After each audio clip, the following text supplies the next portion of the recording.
Hindi masasayang ang overripe nyong mga saging. Gagawin natin itong banana fritter bowls.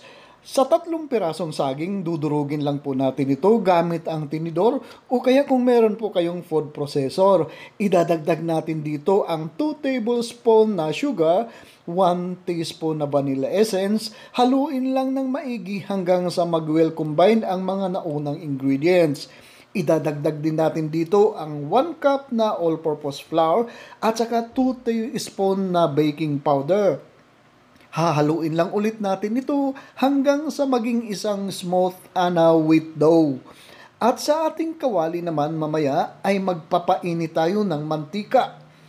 Pag mag-scoop lang tayo ng 1 tablespoon na dough, bibilugin lang natin ito gamit ang kutsara at ipriprito natin ito hanggang sa maging golden brown. At yun na po yun, banana fritter bowl.